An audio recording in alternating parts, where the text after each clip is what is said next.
Olá, amigos do canal 6 da NET TVC, TV Comunitária do Rio de Janeiro. Está começando agora o nosso Encontro com a Justiça. E o Encontro com a Justiça de hoje é com o jornalista, administrador, formador de opinião, professor Aristóteles Drummond. Uma alegria recebê-lo aqui, professor, o senhor que tem tanta experiência, mas a nossa primeira pergunta, já que aqui é o Encontro com a Justiça, como é que o senhor vê a justiça? Como o senhor vê o judiciário no dia de hoje? Meu caro desembargador, eu acho que seria melhor eu dizer como é que eu percebo que a sociedade vê o judiciário. A sociedade respeita o judiciário, historicamente, junto com a Igreja Católica, junto com as Forças Armadas, tem um respeito da população. A grande restrição ao judiciário no Brasil é a questão da celeridade, é a morosidade dos processos, que demoram muito porque existem vários recursos, várias questões que no direito inglês não existe, nem no americano. Os processos são muito demorados. Segundo lugar, esta questão dos processos serem muito morosos, isto cria um privilégio para aqueles que podem pagar bons advogados. Então, também tem uma conotação de injustiça social. O camarada que, como se diz popularmente, que rouba uma galinha, ele é rapidamente condenado e vai para a cadeia. O sujeito que dá uma fraude monumental leva 20 anos e, geralmente, a condenação é até pós-mortem. Então, eu acho que a sociedade respeita e admira o judiciário, mas gostaria que se encontrasse uma fórmula de dar maior celeridade, porque a culpa não é dos juízes nem dos desembargadores, na medida em que os tribunais estão bem equipados. Inclusive hoje, com a informática, há todo um aparelhamento que permite o judiciário com instruções melhores. Vejam o caso da Justiça do Trabalho, da qual eu tive a honra de participar durante 3 anos como juiz classista patronal do Tribunal Regional da Primeira Região no Rio de Janeiro. A reforma trabalhista, que foi quase perfeita, realizada recentemente pelo Congresso Nacional, já fez cair quase 1/3 das reclamações trabalhistas. Isso é bom para o trabalhador, é bom para o empresário, é bom para a economia do país, porque a demora e há algumas coisas que precisavam ser retiradas e não foram inexplicavelmente, como a questão da penhora online na primeira instância, que vem criando várias injustiças, porque a Justiça do Trabalho, ela trata como o empresário, como o capitalista, todo aquele que é patrão, mas 80% dos patrões no Brasil têm até 5 empregados. Então ele é um trabalhador, o comerciante, por exemplo, um sitiante, ele é um trabalhador mais desfavorável do que os seus funcionários. Porque ele, antes de sacar o dinheiro dele, ele tem que pagar o salário dos empregados. Então, era preciso realmente aperfeiçoar os códigos para que as decisões fossem mais rápidas e que houvesse também uma questão mais racional nas penas. O pessoal gosta de ver sangue, 40 anos de prisão para um, 50 para o outro. Tem muita gente que pode pagar. Vocês não viram agora um caso ambiental envolvendo a Shell e a BASF, que foram condenadas a 70 milhões de reais por um crime ambiental grave e de repercussões na saúde da população em Paulínia, em São Paulo, e a Justiça determinou que os 70 milhões fossem para o Hospital do Amor, que é a rede de Hospital do Câncer para criança. Professor Aristóteles... Isto é que é o... Professor Aristóteles Dumont, a importância da sua presença no Encontro com a Justiça é tão grande que os nossos debatedores de hoje, desembargador João Batista Damasceno, a jornalista Cláudia Cataldi e a advogada doutora Flávia Frois fizeram questão de estar aqui para poder debater com o senhor. E o senhor já começou tratando temas polêmicos, por exemplo, essa crítica que o senhor fez ao judiciário ser lento. É preciso que os nossos telespectadores saibam que, apesar dessa lentidão, os juízes brasileiros são os que mais decidem em todo o mundo. Não há juiz no mundo que decida o número de causas que decidem os juízes brasileiros. E o Tribunal de Justiça do Rio de Janeiro, ele tem se destacado durante quase 10 anos como o mais eficiente, o mais produtivo de todos os tribunais de todos os estados do Brasil. Apesar disso, a sua crítica é pertinente. Mas a crítica não é ao judiciário. O judiciário executa, quem faz as leis não é o judiciário, é o legislativo. O legislativo tem, inclusive, se omitido. Esta questão que está na pauta do país, da segunda instância, prende, não prende na segunda instância, isto está se arrastando há meses, criando até um clima de tensão e de apreensão no país. Isto poderia ter sido resolvido em 30 dias, se o Congresso Nacional definisse isso. Então, a competência é do... quem é que aprovou o Código do Processo Civil, o Código do Processo Penal? Foi o Judiciário ou foi o Legislativo? Os senhores executam as leis que são feitas por quem? Pelos senhores ou pelo Legislativo? O Judiciário executa aquilo que vem do poder que cria as leis. E o Judiciário é o poder que aplica as leis no nosso entender. Posso estar enganado, mas eu estou aqui, não é como professor, estou aqui como aluno. Mas é exatamente isso que o senhor está colocando relativamente a essa questão da morosidade. O Brasil tem hoje 100 milhões de ações em andamento. É como se cada brasileiro estivesse processando o outro. O Estado do Rio de Janeiro, o Tribunal de Justiça do Estado do Rio de Janeiro, só este tribunal, são 90 tribunais desse país. São 27 tribunais de justiça, 27 TREs, 30 TRTs, 5 TRFs e mais os tribunais superiores. Então nós temos 90 e poucos tribunais desse país, e só o Tribunal de Justiça do Rio de Janeiro tem em tramitação 10 milhões de causas. Né? Nós temos uma população de 14 milhões de pessoas, dá quase uma ação por habitante do estado do Rio de Janeiro. Agora, um detalhe bem interessante, e isso é comum a todos os tribunais, inclusive os tribunais federais. Sobretudo os tribunais federais. Mas falando dos tribunais estaduais.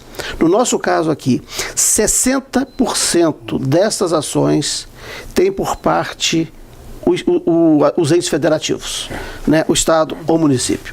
Né? Então nós temos a execução fiscal, né? E que efetivamente, né, impede, né, o cuidado com outras ações. Mas eu queria fazer uma pergunta para o senhor.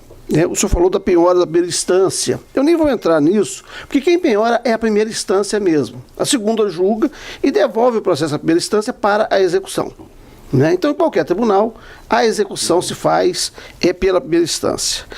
Sobre o sitiante, sobre essa questão da reforma trabalhista, que o senhor acha boa, eu tenho uma visão diametralmente oposta à sua. E o senhor dá o exemplo do sitiante, né, que com seus cinco empregados, primeiro tem que, né, vender as galinhas para pagar os salários e depois tirar, se possível, né, alguma coisa do seu rendimento.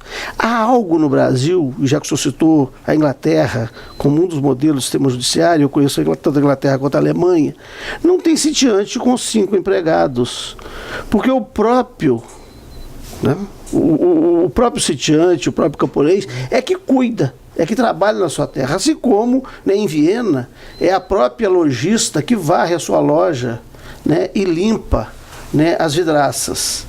Né?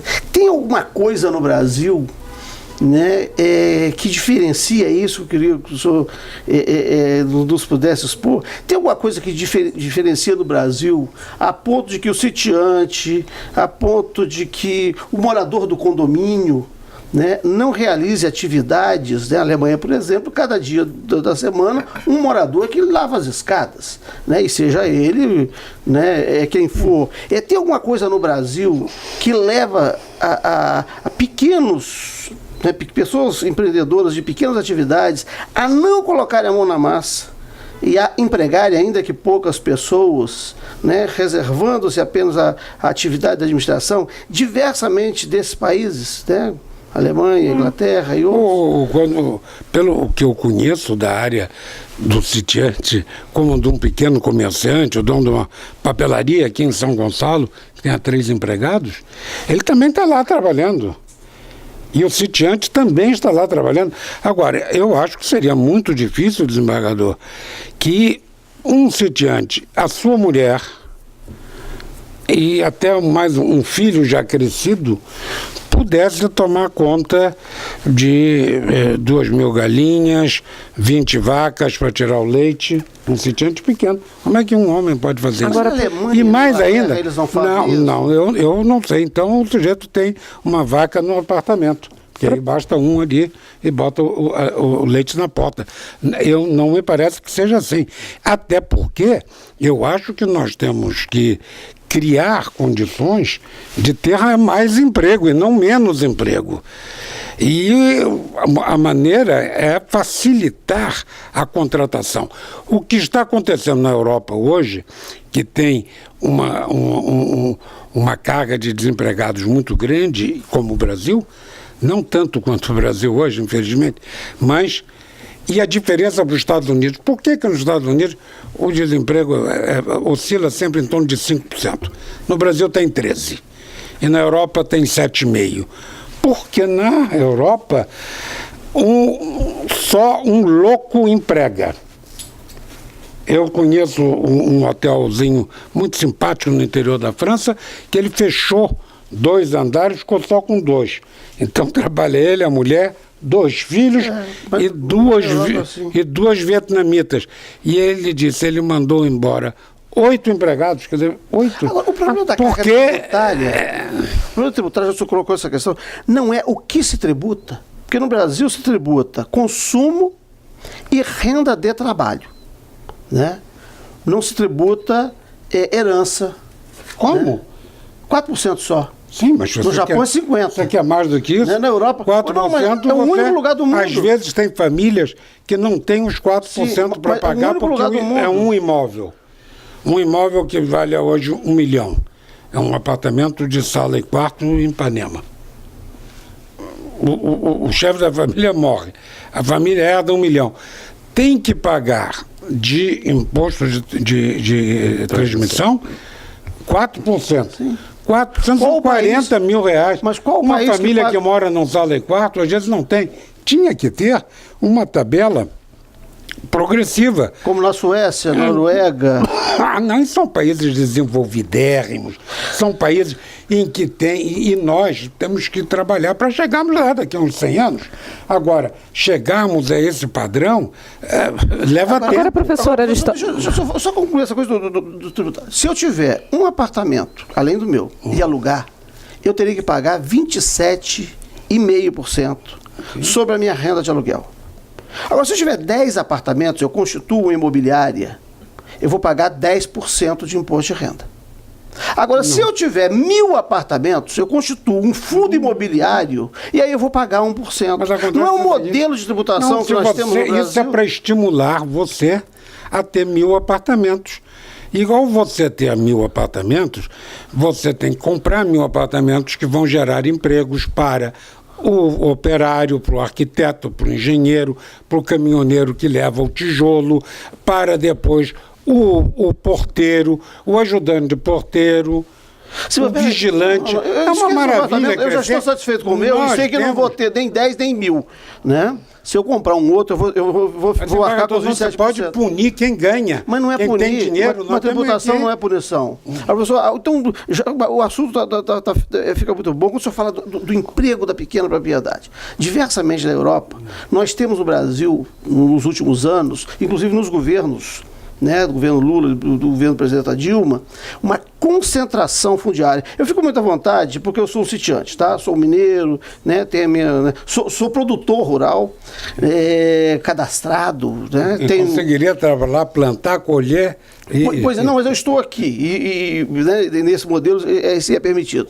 Mas a questão, ao invés da concentração fundiária que nós temos tido, não seria melhor se nós tivéssemos, ao invés de mais empregados no campo, nós tivéssemos mais propriedades no campo, ao invés do modelo atual que nós temos cada vez menos propriedades e expulsando a mão de obra do campo?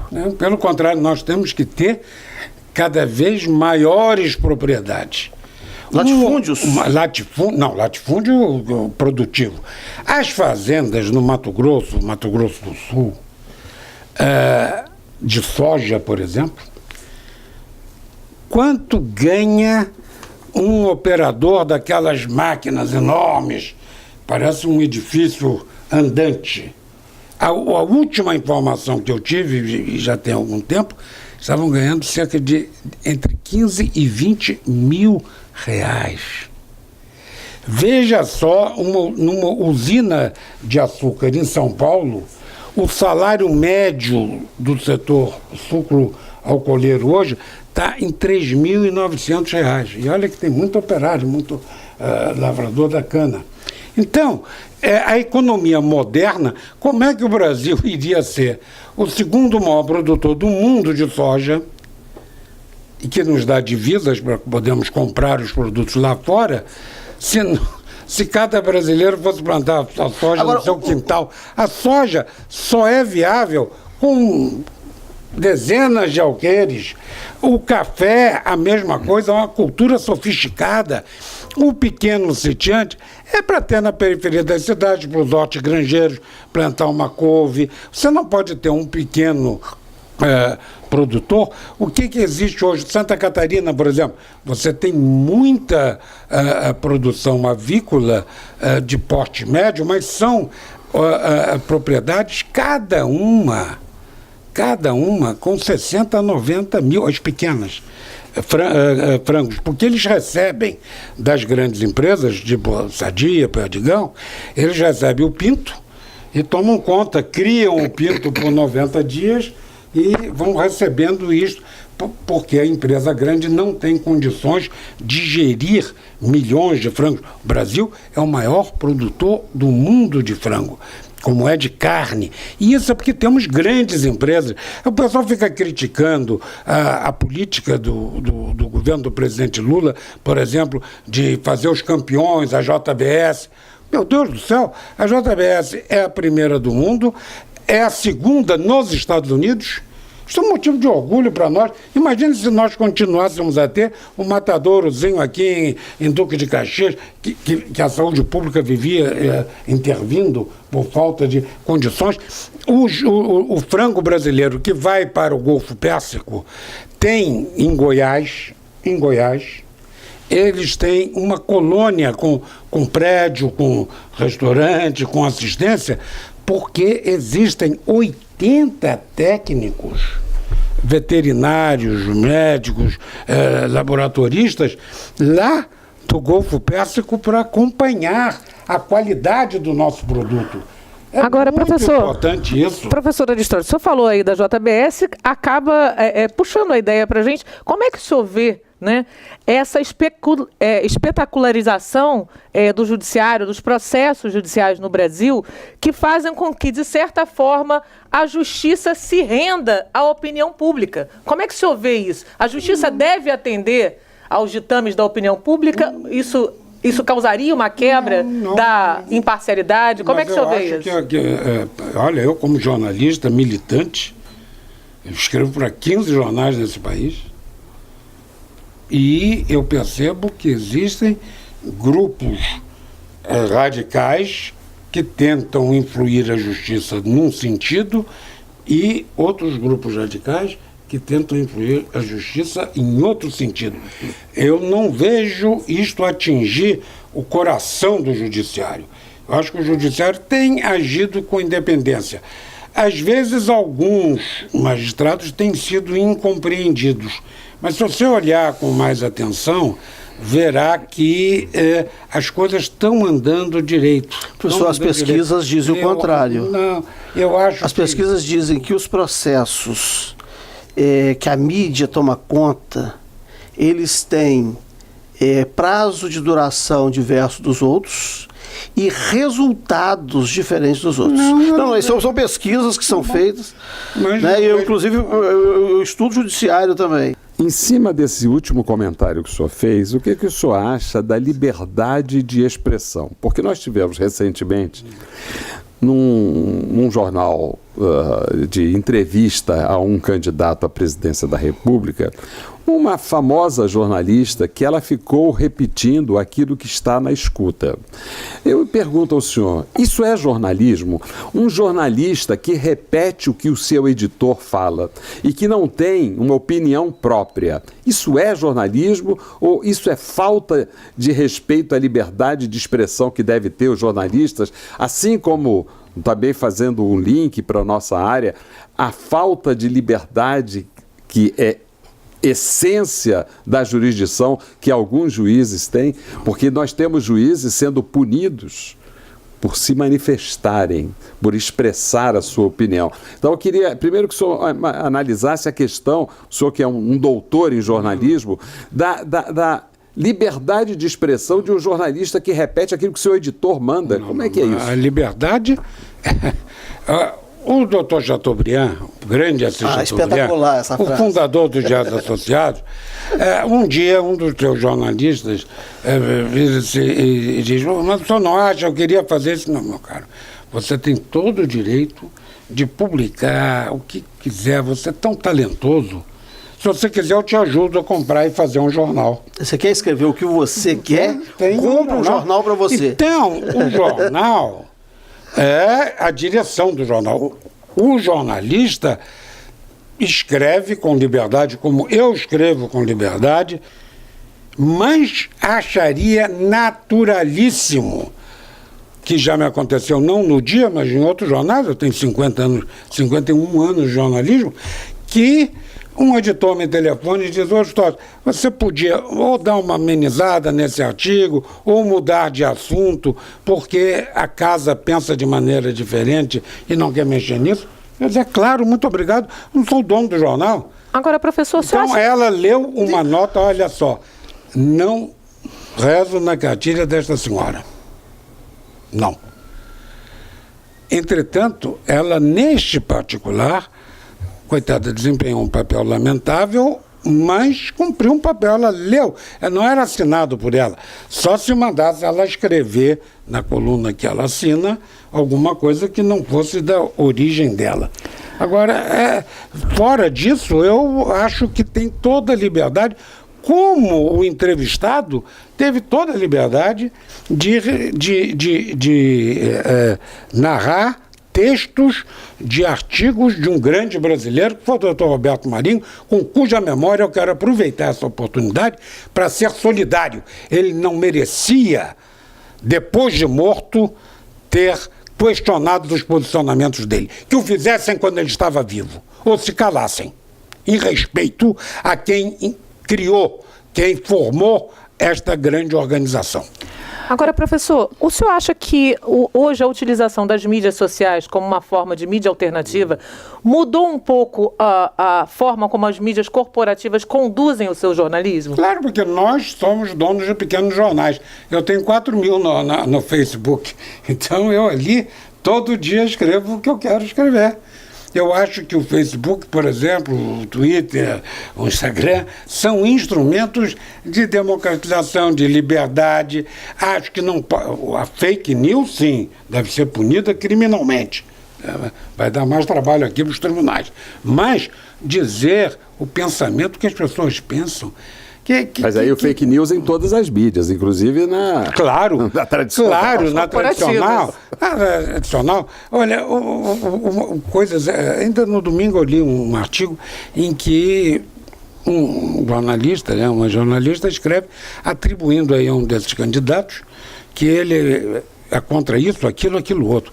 Olha, que ele tinha dito, eu admito até que o cara possa ser. Mas jamais diria, gente. Agora, Jamais diria. professor, nós somos colegas, aliás, do mesmo espaço, o Jornal O Dia. Eu escrevo lá desde o ano 2008 e agora, quinzenalmente, aos sábados. Eu desde 78. Então, eu tenho desse sentido a oposição, né, e é o acordo que eu tenho, né, com o jornal. Eu escrevo o que eu penso. Se o jornal não puder publicar, ele não publica a coluna.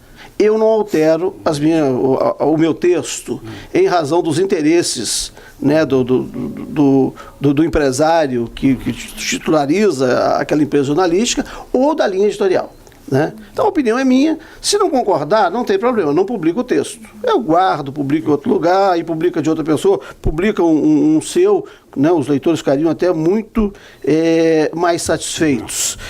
Mas eu queria perguntar o seguinte: o senhor falou aqui das organizações, né, que foram presididas pelo jornalista Roberto Marinho, né, que sucedeu o pai, né, desde 22, né? Já estavam em atividade e junto com os tenentes, né, junto com os militares, atravessaram os anos 20, 30, 40, 50, até chegarem juntos ao poder em 64. E eu queria saber se o senhor conheceu o Joey Wallach, que foi um uruguaio fundador. É o americano, que era o executivo da Time Life. Não, ele veio pela Time Life, mas ele era uruguaio. O Joe Wallach, que era o senhor conheceu? Uma figura, conheci eles todos. Era o Walter Clark, era o Armando Nogueira, o Joe Wallach, eram os que fundaram. Como é que era essa figura? O Wallach era uma figura de grande trânsito, e ele estava sempre almoçando, jantando no tempo do Florentino, com o pessoal da Globo. Então, ele era o homem que administrava os interesses da Time Life. O Roberto Marinho era um homem de tal sorte que o Chateaubriand, enciumado com a Globo, que fez um acordo muito inteligente, muito bem feito, ilegal, absolutamente legal, transparente, registrado, acordo Globo, Time Life, fez uma onda no país inteiro. Naquela época, os associados tinham uma influência muito grande, porque eram 51 jornais. O Globo circulava aqui, São Paulo, Belo Horizonte, no máximo, e Brasília, mas que era uma operação, mandar de avião, tinha um avião que saía daqui de madrugada e tal. E criou uma situação tal que parece que o governo chegou para o doutor Roberto Marinho e disse: doutor Roberto, melhor acaba com esse negócio desse Time Life, porque isso vai ficar rendendo aqui uma chateação. E aí o doutor Roberto, que tinha um sócio, passou a ser dono sozinho daquilo, porque arranjou empréstimo nos bancos e comprou aquela participação. Hoje, no mundo moderno, já existe a participação de capitais estrangeiros isso no mundo inteiro. Aqui no Brasil, nós temos 2 jornais editados no Brasil que são estrangeiros, que rodam no Brasil. O Grama, que é de Cuba, e o El País da Espanha. Eu vim a saber que o meu país, eu pensei que não, que viesse de lá. Não. Mas o Joey Wallach, no livro dele, Meu Capítulo na TV Globo, ele diz que as empresas Globo entregaram os imóveis que ela tinha e alugaram esses imóveis, né, da Time. E continuou remetendo dinheiro do mesmo jeito, agora a título de aluguel. Isso está no livro dele, Meu Capítulo na TV Globo. Mas é preciso só ir ao registro de imóveis e ao Banco Central para ver se mandou ou não mandou. Se estava em nome deles e pagou aluguel, eu acho que esta coisa de... Eu acho que o Brasil deve botar tapete vermelho para Time Life, para Shell. Eles trazem emprego, trazem tecnologia. As empresas multinacionais em São Paulo foram, quando se instalaram no governo do Juscelino, que deu todo o estímulo a eles, foram as primeiras a dar um seguro-saúde, a ter um departamento médico, a ter o restaurante para os operários. Não foi Getúlio Vargas? Hein? Não foi Getúlio Vargas? Não, Getúlio Vargas fez o SAPS, Serviço de Alimentação da Previdência Social, da qual meu pai foi diretor. O Hospital Servidores, essas coisas não foi Getúlio Vargas? Getúlio, eu estou dizendo dentro das indústrias. Na indústria, na Volkswagen, na General Motors, tinha o refeitório, e outras empresas menores, laboratórios de farmacêuticos que têm menos funcionários, enfim, o Getúlio criou, claro, copiou o que o Mussolini fez na Itália. Os primeiros bairros populares do Ocidente foram na Itália, quando o Mussolini construiu o bairro Latino, fez o Eur, que era o centro administrativo, porque Roma estava caindo, e criou a Previdência, e criou a questão das estatais através do INRI, Instituto de Reconstruzione Italiana, que era o governo entrando de sócio o governo, tinha até, era o majoritário no tomate. E um dia eu perguntei aqui numa palestra com um dirigente italiano, eu disse, mas vem cá, até o tomate estatal? E o italiano me respondeu, na Itália o tomate é um assunto de segurança nacional.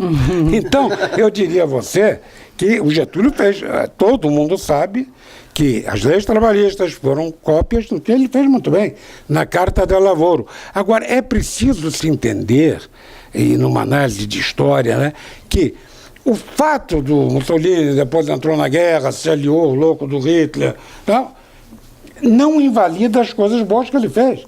Nós vivemos aqui no Rio de Janeiro, onde os senhores são desembargadores, a nossa advogada e a minha querida jornalista que conhece esse estado inteiro. E a população que está nos assistindo, vamos falar a verdade, o governador Sérgio Cabral foi um grande governador. Ele fez uma grande obra, prova está que foi reeleito com 67% dos votos. O fato dele ter ficado, no meu entender, doente, porque só um doente faria o que fez tantas e tantas coisas para ganhar dinheiro, juntar dinheiro, isso é muito lamentável. Tá lá preso. Agora, você não pode, por causa disso, achar que ele foi um mau governador. Você não pode ignorar que temos aí Porto Maravilha, tivemos a Copa do Mundo, que foi positiva, sim, as Olimpíadas, que foi positiva. O senhor pensa mesmo em relação à segurança pública do governo Cabral? Não, a segurança pública no Brasil, com este patrulhamento de colegas meus até de imprensa, que estão preocupados, não e de gente do governo, dos governos todos, estão preocupados com a taxa de letalidade dos bandidos e não dos policiais que morrem todo dia, 1 ou 2. Eu acho que mas e a taxa de letalidade das populações socialmente vulneráveis? Que são vítimas da bala perdida. E a bala perdida de quem? Não é só da polícia, é também. Temos que desarmar, temos que ocupar essa intervenção militar. Nos frustrou. Aristóteles, deixa eu te falar com você. Eu imaginava que fosse entrar 20 mil soldados, cercar uma comunidade do lado de fora, para vocês não fugirem, e a polícia civil e a militar, que são do Rio e que conhecem as comunidades, entrar aí de casa em casa recolhendo os rifles. Agora, eu não vi essa Isso à margem da Constituição, professor? Isso à margem da Constituição, que reconhece... Numa operação dessa, é feito o negócio de apalpar todo. Agora mesmo, mas foram recolhidas e vendidas, né, em outras comunidades. Isso a imprensa toda noticiou, né? Aí se a intervenção militar seria para ter ali mesmo, no lugar, aquele rolozinho que a gente já viu esmagar revólver, fazer logo ali. Que aí não haveriam as vendas entre comunidades, claro, apreendida numa comunidade e vendida na outra. E às vezes entra para a polícia e sai também vendida. Mas isso era trabalho da administração de segurança pública da época, né? Agora, essa questão, desembargador, de que formalmente as casas eram invioláveis. E ainda parece que são entre as 10 da noite e as 6 da manhã, uma coisa assim. Na favela mas na Vieira Soto também não, porque essas operações aí, os Zelotes, Lava Jato e tal, entra lá nos apartamentos com mandado, né? Agora, eu acho que deveria ter um mandado coletivo da justiça autorizar. Achei que revogar a Constituição antes, né? Não. Ou então que revogue. O que não pode é estar morrendo gente. O que não pode é ter bala perdida. O que não pode é 2 pacientes lá da BBR estarem sendo conduzidos por um rapaz para fazer seu tratamento de reabilitação e serem alvos de um atentado, de uma bala perdida que matou o rapaz, o motorista, na Avenida Brasil. E isto é que não pode. Isto é que está um grito, e as pessoas que estão muito formais dentro de um ritual que é impossível num país como o nosso, com os recursos que nós temos, se não houver uma medida de emergência, nós vamos cair num caos.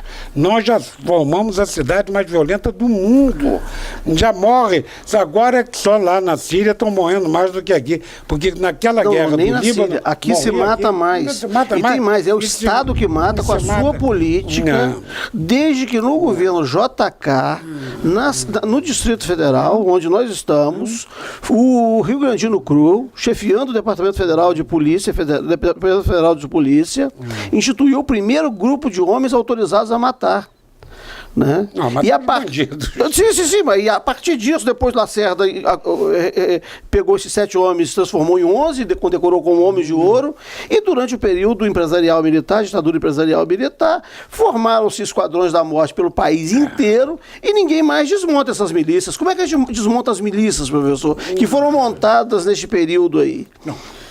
No período militar, não sei, foi montado muitas organizações que assaltavam bancos e tal, mas de cunho político, né?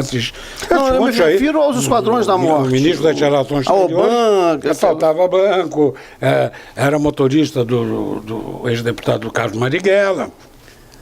Respeito muito o idealismo deles, porque quem saía para dirigir para o Marighella e o Marighella ir para assaltar banco, tinha um idealismo tal porque sabia que podia levar uma bala. Ou então, segundo diziam, podia ser preso e ser torturado. Eu acho que eram admiráveis. E Tiradentes foi até esquartejado. Pela coragem deles. Agora, eu queria ouvir a voz da quem entra na chuva é para se molhar. Você não pode querer sair de casa para ir assaltar um banco com fins muito nobres, para ajudar umas famílias carentes e tal, mas ir com um revólver e às vezes matar uma caixa, como de bancários foram mortos 39. E não querer ser preso, não querer levar uma bala. Quer dizer, estas coisas é que eu acho que, como sempre, a virtude, o equilíbrio está no centro. Claudinha, dos dois lados. Você fala, Claudinha? Eu falo, Aristóteles, que prazer. Eu falo, mas escreve tão bem, mas eu queria ouvir essa voz. Queridíssimo, e você, nosso espectador querido. Aristóteles, eu nunca vi um programa tão animado que nem esse, embargador. Daqui a pouco sai tiro. Mas beleza! Eu não consegui me animar. Você fez um comigo uma vez na TV Bandeirante, mas o que é raro no Brasil hoje, que está o país do patrulhamento, das cobranças, das raivas, dos ressentimentos, dos que querem ver sangue, é você conseguir um espaço tão democrático como este que o desembargador Ciro Darlan obteve nessa televisão comunitária, porque talvez não conseguisse numa televisão comercial. É verdade, é verdade. Então, agora está aqui com esta generosidade, meus amigos, porque eu que tenho apreço, admiração por ele, e sou premiado com a deferência dele, senão não teria sentado aqui, nós pensamos em vários aspectos de maneira completamente diferente. Mas eu respeito a maneira dele pensar, como ele respeita a minha, prova está que eu estou aqui. Exatamente, aqui é a democracia. Isso está faltando no Brasil. No Brasil, é aquele espetáculo deprimente que se assistiu e que ajudou até um candidato a crescer, porque não foi uma entrevista, foi uma inquisição. Agora, o jornalista não dá opinião. Agora você veja, Aristóteles, como é que é engraçada a vida. Eu que tenho o bom hábito ou o mau hábito, eu já nem sei mais, eu não interrompo o entrevistado. Eu estou aqui louca, eu já estou doida para te fazer as minhas perguntas, né? Porque você há de convir que nós estamos... E não estou nem conseguindo, porque eu estou entusiasmada com o que está acontecendo, da alegria que hoje, que eu concordo com você, que esse aqui é o espaço mais democrático que há. A gente está vendo, então vamos lá ao que eu queria... acho que vai ser minha única intervenção, que eu aqui estou aprendendo. E ela está falando sem ponto, eu não estou... Pode me checar, pode me checar. Nós estamos assistindo uma evasão de brasileiros para Portugal, que é um lugar que eu sei que te é muito querido, né? Você investe muito grande parte do seu tempo naquele país. E por conta de tudo que nós estamos assistindo, sobretudo no estado do Rio de Janeiro, eu queria que você tentasse me explicar, jornalística, historicamente, que eu já tive a oportunidade de ter acesso à sua biblioteca, já vi toda a sua obra, a que você atribui, quer dizer, a corrupção existe no mundo inteiro, eu não estou querendo trazer uma corrupção exclusivamente fluminense, brasileira, nada disso, mas houve assim um excesso, a que você atribui ter havido esse excesso, estou falando propositadamente, um excesso tão excessivo para que o Brasil esteja se esvaziando de capacidades e cabeças, intelectos, inteligência com Z? Olha, o fenômeno é incrível. Eu tenho a honra e a satisfação de ser membro do conselho de administração de uma grande empresa portuguesa com interesses aqui no Brasil. E então eu represento acionistas brasileiros, o que me leva aí praticamente todos os meses a Portugal. E tenho uma vida de passar férias em Portugal há 30 e tantos anos. Acontece que o Brasil teve até aquele problema dos dentistas que foram para lá e chegamos a ter 165 mil brasileiros registrados. Hoje temos 110, porque houve uma mudança. Realmente você ainda tem, e o que melhorou muito, os portugueses são muito gratos ao Brasil, porque o brasileiro é muito... Antigamente você chegava no restaurante, tinha lá bife com batata frita, frango com espinafre. Ah, eu quero bife com espinafre. Ah, não, o espinafre é com o frango. Então, os brasileiros foram dando o jeitinho de botar o espinafre com o bife ou a batata frita com o frango. Então você tem muito brasileiro nessa faixa de garçons, cozinheiros, motoristas. Uber está cheio de brasileiros lá. E agora você tem uma outra leva de brasileiros. São os brasileiros que são o número 1, mas é o número 1 maior do que aparece na estatística oficial, que vão atrás do que o português, muito espertamente, criou o Golden Visa. Como eles precisam estimular o emprego e a entrada de dinheiro no país, qualquer pessoa de qualquer lugar do mundo que coloque lá 500 mil euros e a pessoa que não quer comprar um sítio ou fazer alguma coisa, compra um imóvel, por isso é que o mercado imobiliário lá está muito aquecido, os brasileiros são os número 1, mas na verdade são 3 vezes maiores, porque não está incluído aí os brasileiros de dupla nacionalidade. Não, mas eu queria saber a que você achou, Aristóteles? Então, o que está havendo é o seguinte, a Raia Miúda, o povo que está indo para lá, voltando aí, eles estão fugindo da violência, fugindo do desemprego. Eles vão para trabalhar. Mas por que houve o excesso aqui? Tão livre de que havia um rapaz que era engraxate na estação de trem de Cascais, um brasileiro, um homem já de seus 40 anos, e ele disse, isso aqui foi o que eu consegui para não morrer de fome quando cheguei. E como não tinha nenhum engraxate aqui, eu consegui ganhar bem. E fiz um curso para motorista de ônibus e fui contratado. Você vai trabalhar aqui? Não, na Noruega. Ele foi para a Noruega e daí deram a ele 3 meses de curso. Mas ele aprender a falar. O que eu queria que a gente focasse é da corrupção, do exagero. Agora, a nova leva que vai para os apartamentos, que compra os 500 mil euros ou mais, é engraçado, você pensa que é empresários conhecidos, gente do Rio, por exemplo, tem tido muito contato até no avião. Não são os ricos que a gente conhece, que estão na Zona Sul, não. É o pessoal, gente do interior, gente de Jacarepaguá, gente de Bangu. São pessoas que estão com medo do futuro. E vem, nós estamos na Venezuela aqui do lado. Quer dizer, o sujeito vê o que está acontecendo na Venezuela, vê na Nicarágua, fica em pânico. Há isso. E há a alta finança. Alta finança, todos esses milionários mesmo, e os supermilionários estão em Nova York e Paris. Mas por que exageraram na corrupção aqui, Aristóteles? O que houve é uma coisa muito simples. Houve a impunidade. A impunidade, a falta de controle. Então, o que aconteceu? E o tamanho do Estado. Onde o Estado é menor, você não tem tanta corrupção. E onde o Estado regulamenta, precisa de autorização para tudo. Agora, em Portugal, houve um problema desagradável, triste, doloroso, numa fábrica que trabalha para a Volkswagen em Setúbal.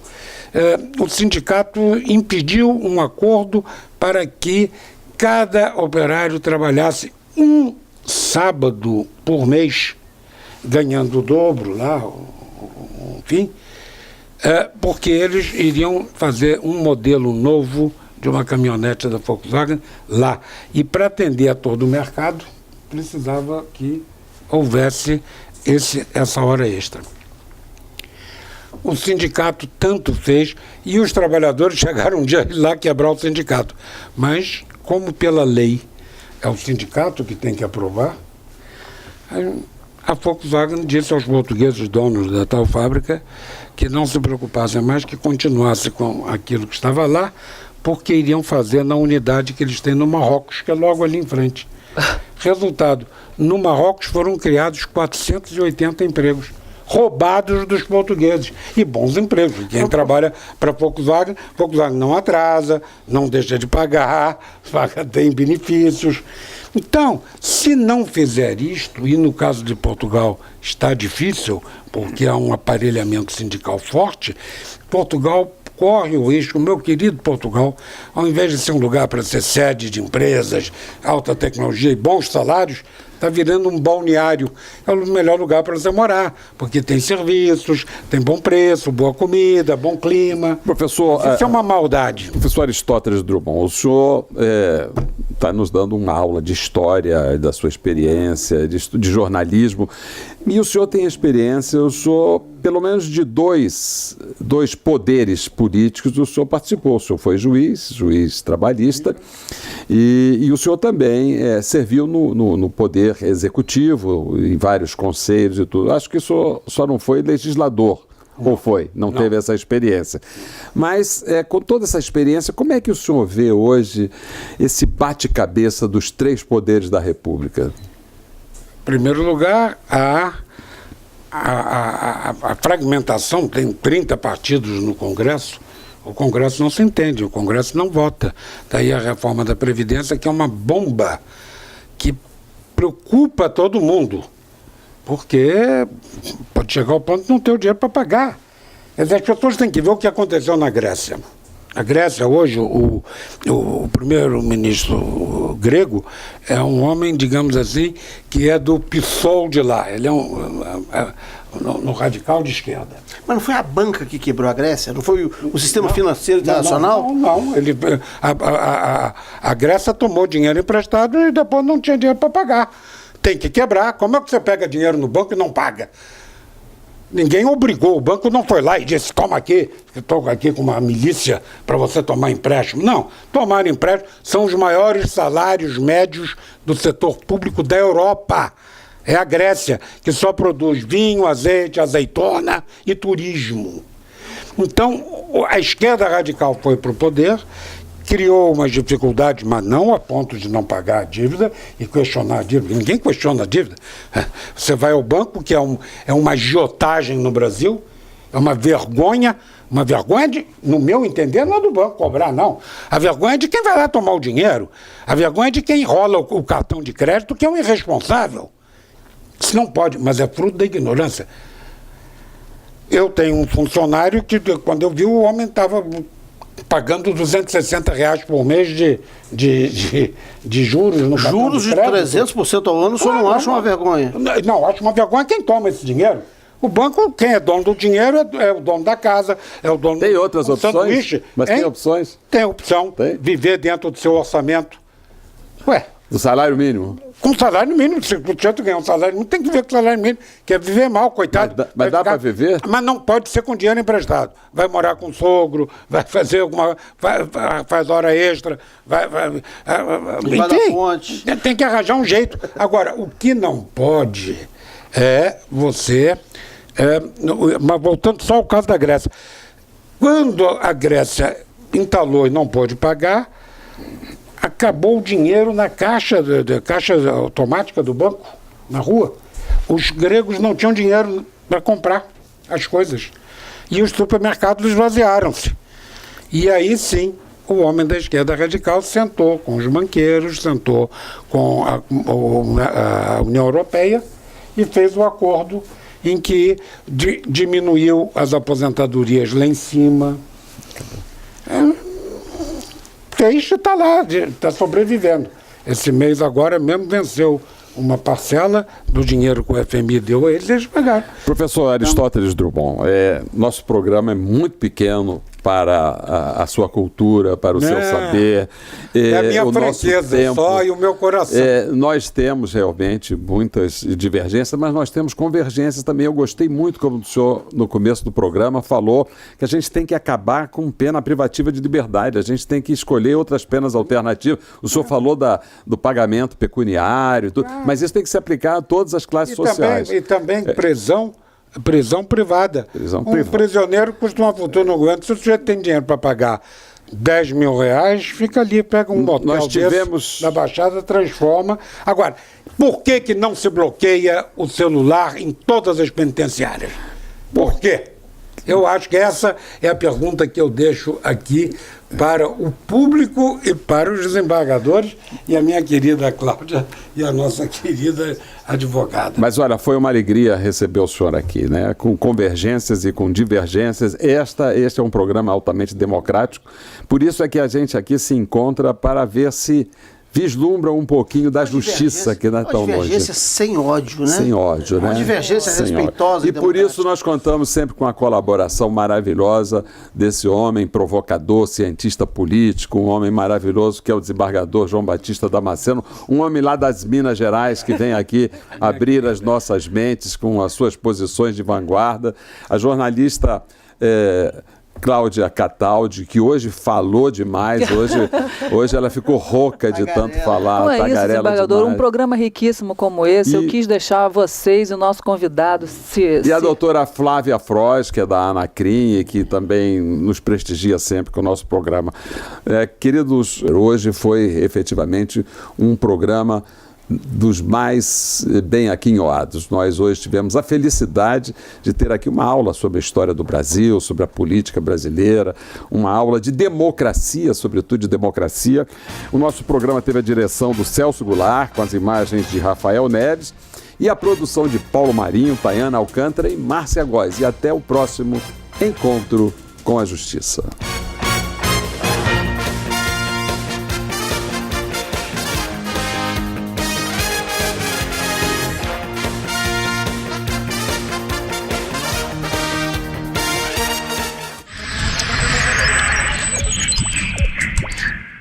Olá, amiguinhos! TV ECA está no ar. No programa de hoje, vocês vão ver como foi a campanha Aproximando Sorrisos, uma parceria da Alfabeto e da Casa Ronald McDonald. No dia 23 de novembro, aconteceu a campanha Aproximando Sorrisos, contemplando com a doação de centenas de peças de roupas à Casa Ronald, que atende crianças e adolescentes com câncer.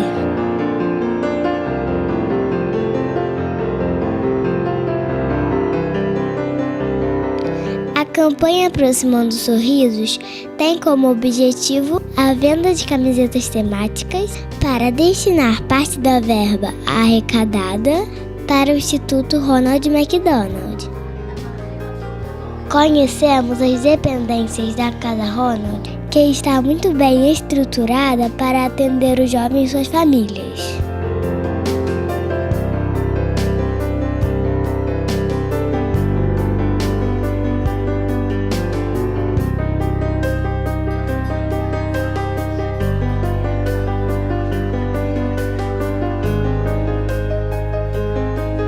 Depois, fomos para o auditório para a entrega das doações. O gerente de desenvolvimento institucional, Carlos Neves, falou da importância dessa parceria para o tratamento das crianças. Uma oportunidade que as crianças estão tendo, né, de receber produtos de uma loja muito bacana, que é a Alfabeto, O Alfabeto tem uma proposta de trabalho bem legal, não só para os seus clientes, né, que compram os seus produtos, mas essa parte social, que é bem legal. Então, a ajuda que eles fazem, trazendo pessoas maravilhosas, assim como você, outros artistas também, além de receber o remedinho lá do hospital, eles recebem um remedinho que é muito mais importante, que é o amor. Né? E aí eles conseguem ser guerreiros e superar esse momento que eles estão passando.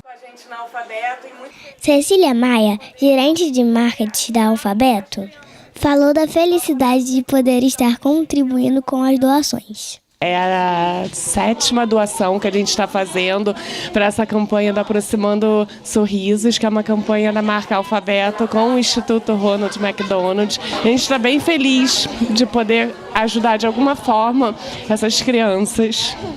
A atriz Letícia Braga, do seriado Detetives do Prédio Azul, falou da necessidade de doações para essas crianças. Existem muitas pessoas, muitas crianças que têm essa doença e precisam de ajuda. E essa Casa Ronald McDonald acolhe, dá carinho, dá amor e principalmente dá cuidado para essas crianças que precisam de ajuda, e a nossa doação faz parte disso. Então eu acho um movimento lindo que todo mundo pode ajudar, é uma coisa simples que pode transformar a vida de uma criança, então eu acho incrível. Outra parceira que abraça essa causa é a cantora Lari. Sempre que a gente pode ajudar, a gente tem que vir, tem que fazer o bem, tem que se doar um pouquinho, né? Porque isso traz felicidade, isso traz leveza para o coração. E sempre que eu posso, eu estou aqui também, fazendo doações, brincando com as crianças. Eu acho que é uma causa muito importante e que eu abraço com todo o meu coração. Dá uma palhinha aí pra gente. Eu vou dar.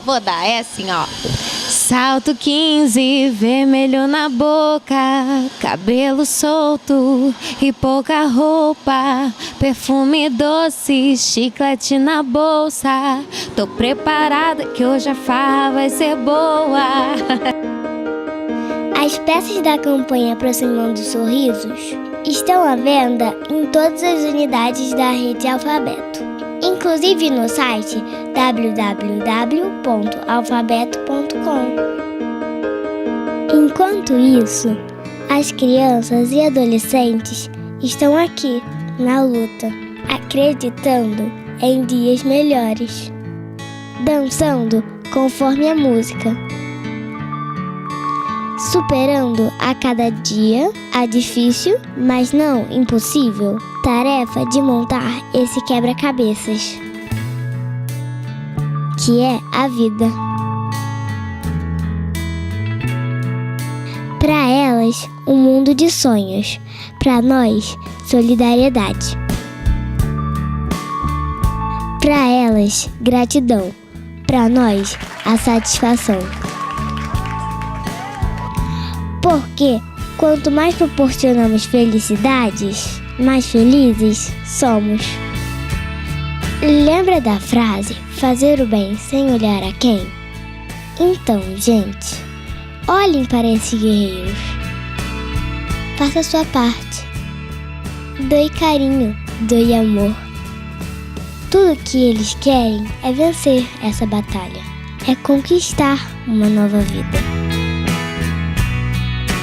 O programa de hoje termina por aqui, desejando boa sorte para todas as crianças e os adolescentes e fazendo um pedido de coração. Um pedido para as pessoas doarem aqui algumas doações para a Casa Ronald, que isso vai ajudar muito, muitas pessoas vão gostar. A campanha é muito boa que ajuda a gente. Eu acho que pode ajudar muitas crianças. Tem muitas crianças carentes que precisam. Se vocês puderem doar, aqui vai poder agradecer muito que vocês doarem.